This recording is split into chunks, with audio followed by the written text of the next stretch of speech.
it's Alice, and today we're gonna do a book haul. I've acquired a lovely stack of books over the past couple of months. We've got some fiction, some nonfiction, some classics, and then quite a lot of translated books, which is very exciting, so let's take a look at them. Starting with fiction, I got the book that we're reading for my Patreon book club, which we've just started, and it runs seasonally, so this is our spring pick. It's A Gentleman in Moscow by Amor Towles. I'm actually halfway through this book, which is why it has this lovely bookmark in the middle of the book.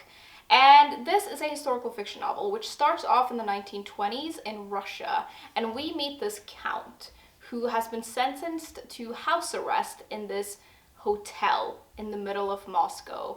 And I don't want to give too much away, but we learn about why he's been sentenced, and he stays there for quite some years. And as he stays there, Russia is going through a lot of changes, and it's very much about his life in this hotel and also everything that's happening in the country during these years. I'm not going to say too much about this, but so far I'm very much enjoying this book. I really love the characters and the setting, and it's a very interesting book and a very well written one. So far so good, and I can't wait to see how it all ends. Secondly, I picked up a mystery novel that I've just heard so many good things about. It's The Appeal by Janice Hallett, and this is, I'm pretty sure, an epistolary novel, which is exciting, and it starts off with a murder in a small, sleepy village, which, you know, it doesn't get much better than that. And I think that someone has gone to prison for this murder, but then there's like questions about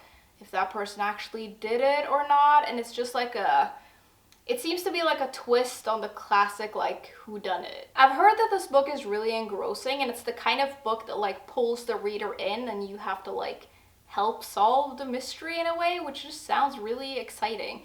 And I love books that just, like, really take the reader into the story and makes them a part of it, if you know what I mean. And I feel like these kinds of mystery novels are kind of hard to find, and I haven't read a lot of them, so I'm really, really excited to read it. There's like texts and stuff in here, and like I've seen some notes and some, yeah, like here's a little note and this thing, and it just looks really exciting. Then we have got this beautiful book. This is All Our Hidden Gifts by Caroline O'Donoghue, and I love the cover of this book. It's so cool.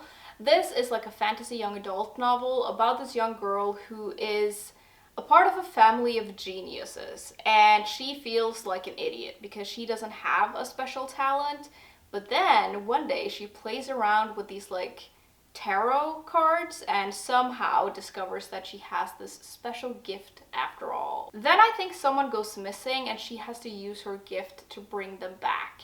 And I just thought the premise of this sounded really good, and I love stories that have to do with like witchcraft or anything like that, which this sounds like maybe it has something to do with that.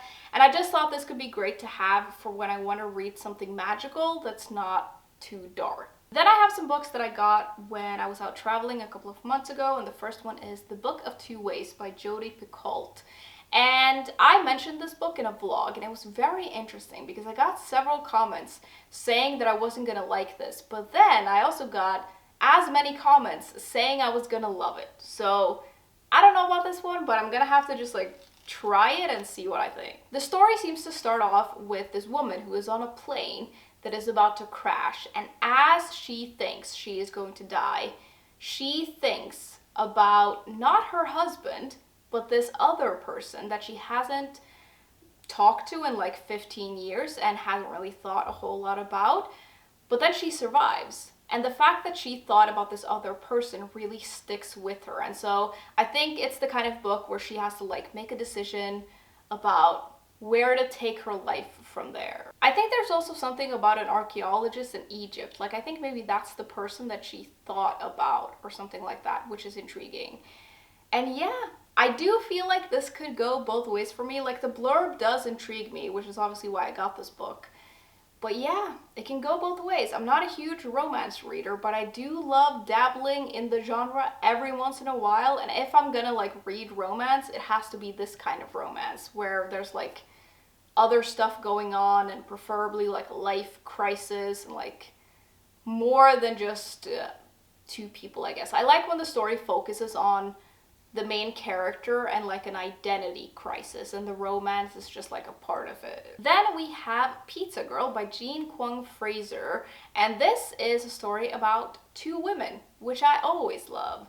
One is an 18-year-old girl who is about to become a mother, and the other is a middle-aged woman who already has children, I believe, and the story is all about them coming together somehow. I just love stories about women and also about like unlikely friendships, and I thought it was interesting that these two women are at like different stages in their lives, but also different stages of motherhood, which this seems to discuss a little bit. And I just thought it could be an interesting story. It also says on the back here that it is a funny book sometimes, which can go both ways for me, but I want to give it a shot and see what I think. It's also quite a short book, which I like. Moving on to my stack of translated books, I have got 4 of those, and the first one is one that I've been eyeing for quite some time, and then I saw this edition, and I really just had to have it. It's The Honjin Murders by Saishi Yokomizo. This is obviously a very beautiful copy of this book, and I love it. I also just love shiny things. And this is apparently considered one of Japan's greatest murder mysteries, which makes me very, very excited because I love translated books and I also love murder mysteries. I'm pretty sure this is a detective story and it's set in 1937. And we see this village where everyone is really excited about an upcoming wedding. But then there's also this masked man going about asking questions, which is worrying. And then I think on the night of the wedding, there is like a scream, some eerie music, and all that they find is this like samurai sword thrust into the snow, which is not a lot to go on. I really can't wait to read this. I just think it sounds so interesting, and it seems to have like that golden era of mystery fiction vibes, which I love. The second translated book I got is also a mystery. It's The Decagon House Murders by Yukito Ayasuji, and this starts off with this university mystery club that goes to this island where this notorious murder has happened, and they go there to see if they can find any clues to what actually happened. And then I think while they're there, someone starts murdering these people off one by one. I've read that this has a lot of nods again to like golden age mystery fiction, which I love. And I've also heard that this will delight any mystery lover, and I am a mystery lover, so I'm sure I'll be delighted. Then we've got something a little bit different. It's There's No Such Thing as an Easy Job by Kikuko Sumura. And this sounds very interesting, and I also love this title and this cover. Like the whole vibe of this book is just like doing a lot for me. And the story is about this woman who goes to this like recruitment agency looking for a job, and she asks that it be close to her home, have no reading or writing, and very little thinking. I think she's sent to like an office building and she's tasked with monitoring this author or something, and I'm just so curious, like what is her deal? Like why does she want this kind of job? Where does she come from? Like what's her, what is going on? And also, is there something about this author maybe? Like, is something gonna happen with that? I just think it sounds really interesting and also kind of weird. Last of the translations, we have got Earthlings by Sayaka Murata, and I got this purely because I read Convenience Store Woman and I loved it, and I just want to read some more of this author's work. It seems to be about this weird girl who has a very vivid imagination as a kid and a very close relationship with her cousin.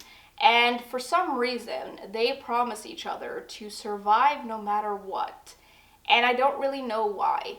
But we also meet this woman as she's an adult and she is surviving and she's trying to just like have a normal life and trying to seem normal, which I guess aren't we all? I get the sense that this deals with some of the same things that Convenience Store Woman did, which is like trying to fit in and trying to be normal and maybe being a little bit different, which I think is really interesting. So I'm really looking forward to this, and I also really appreciate that this author knows how to write a short book because I really love those. Then I got 2 classics, and I'm venturing into some unknown territory for me, and I don't know how it's gonna go.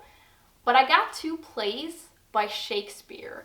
And this is something that I've thought about for a while. Like, I want to read some Shakespeare. Like, all I've ever read from him are his sonnets, and like, I feel like my knowledge of Shakespeare is very limited, and I would like it not to be.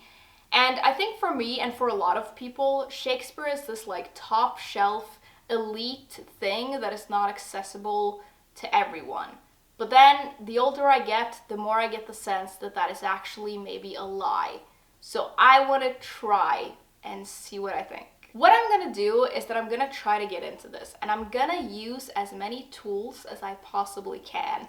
And I think that my getting into this is gonna be like a mishmash of all kinds of things, and I'm gonna use whatever is available to me to like get it and understand it.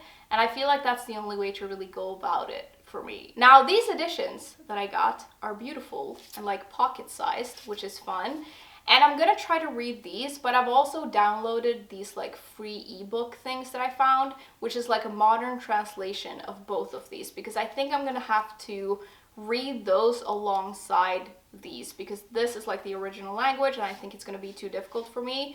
But I wanna read this alongside like a more modern translation. And I got these two, and the reason I guess I should tell you what I got. I got Hamlet, and I also got A Midsummer Night's Dream. The reason I got Hamlet is that Hamlet is the only play by Shakespeare that I'm actually familiar with. Like, it's the only thing I know anything of, and I've seen some like stuff when I was in school and we like talked about it a little bit, so I thought maybe I would try that. And then I also got A Midsummer's Night Dream because I read and heard that that might be one of those that's like easier to start with, so I got that as well. Do wish me luck with this though, because I do not know how it's gonna go. But I will say I have watched several like YouTube videos and like booktube videos about Shakespeare, and I found them very, very helpful. So I'm gonna rewatch those, and I'm just gonna like watch some videos and some like, I don't know, maybe I'll find some plays to watch. I do feel like Shakespeare's plays should probably be like seen as well as read, so I'm just gonna mishmash everything together and try to get into it. And, you know, we'll see how it goes. I'm a little nervous, I'm not gonna lie, but I do feel like if I just found a way to get into it, it would be great. Lastly, we have got two nonfiction books, and the first one is I Am by Maggie O'Farrell. And you might all know that I read Hamnet earlier this year, and I loved that book. And now I'm determined to read everything that Maggie O'Farrell has ever written, because I love her. And I thought that this could be an interesting place to go next. This is her memoir, and I just want to learn more about her. And as you all may know, I love a good book about death.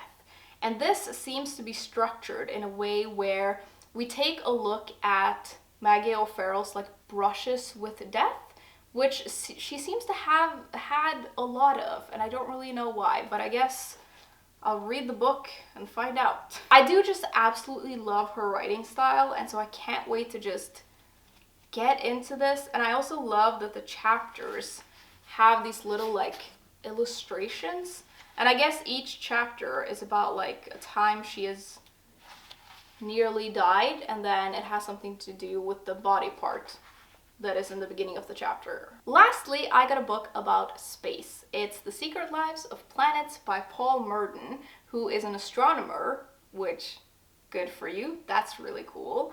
And this is all about the planets in our solar system, which I feel like I don't know a whole lot about. Like, I love space and I love reading about it, but I very rarely read anything about specific planets or like our solar system in particular. So I think this is going to be really great. It seems like not too challenging of a book, which I like. And I just love reading about space. It's terrifying, but also fascinating. Okay everyone, those were all the books that I had to show you today, and I would love to know if you have picked up any exciting new books lately and what they're about. Do tell me all about it. And yeah, links to my Patreon and other social media will be in the description if you're interested, and I will see you soon. Bye!